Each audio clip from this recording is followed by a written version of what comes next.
Hi, I'm Neil of TeamTeacher, teaching, living and raising a family in China. Today in the PowerPoint lesson walkthrough, we look at animals. Let's check it out. My first class always starts with the rule slide where we do some PPR, recite the rules, and I point out if they follow the rules that we get to watch a funny video at the end. Straight from that, I see if they can identify the time of day that we're at, so see if I can elicit good morning, good afternoon, etc. And then I tell them the topic of today. The topic of today is wild animals, and I'll try and elicit as many animals as I can get from the students. Some of these animals will be animals that they already know that I'm probably going to be covering during this class, but it's just to sort of get to see kind of where they're at. So then I'll go into presentation and I'll have these different, basically PowerPoint flashcards where they lion, see the animal and they repeat the word. With this, what I like to do is a lot of TPR, total physical response. So when they drill the word and repeat with me, we're also acting out what these animals do and stuff like that. So if it's a monkey, they're kind of moving their arms around. If it's a fox, maybe they're making fox ears or something like that. And then after doing all this drilling, we watch a video, and it's go as he goes to the zoo, and we identify the animals together. Coming back from the video, we go into some comprehension, some question parts, some practice. So here they have to start telling me what they can see or what it is.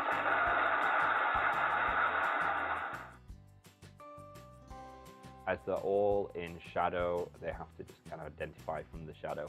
It's kind of fun, and they do enjoy it.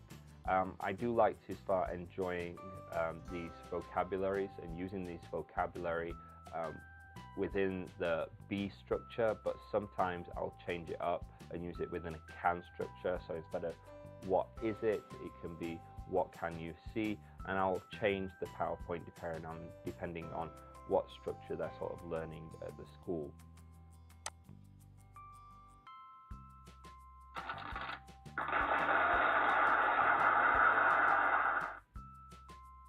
This one is very similar, but they have to not just see a shadow, they have to see the outline of the paper, and it's fun and it's a bit different. It's the same basic premise though.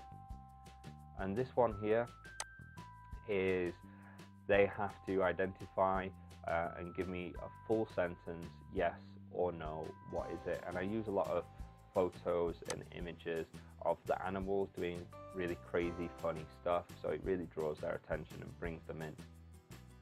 And then after this part we go into a song.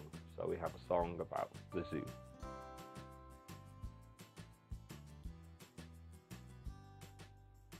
So normally they've already done a couple of lessons on animals previously, so I'm looking to introduce something a little bit new, and we're going to be looking at meat and grass, so they can start describing animals more. With this, when I talk about meat, I give a couple of examples of what animals eat meat. For example, I'll say a dog eats meat, and I'll see if they can give me other animals that eat meat and try and kind of get them thinking. And then I have a game here where I will say the animal, like a lion, what does it eat, what does it like? Yeah, the lion likes meat. So now they've got an extra way to describe these animals. I'm actually going to have a game where I describe the animals and they have to select or tell me which animal they think it is. And you'll notice that I've got numbers as well.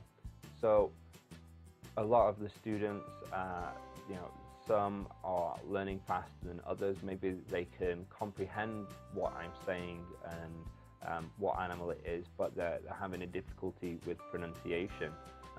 You know, we're going to go over animals again in the future, so I'm not so worried about getting perfect pronunciation, and I will encourage it, but I do have numbers here in case they want to participate, but they find the word hippopotamus or to be too much to say. So I'll have them say number 4, but then I'll have a class reciting drill of the actual word for the animal after.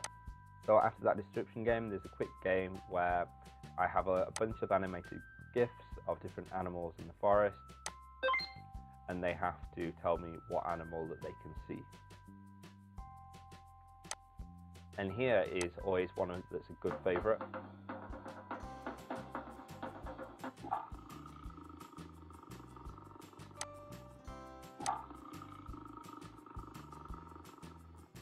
Basically, each slide has an animal sound, and they have to listen to the animal sound and identify what it is.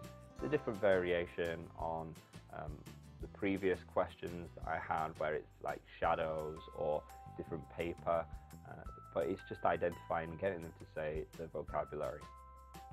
And then from that, we're going to a more production, more open usage of animals, and I'll have some students come to the front of the class, act out animals, and the other students have to identify what those animals are. And it's very good that you do some demonstration of what you mean by this before you start inviting students up, and remember to choose that student that generally is quite good and can follow you along, just as a good example, and then you can start changing around the students as whoever gets the correct answer gets to come up, etc.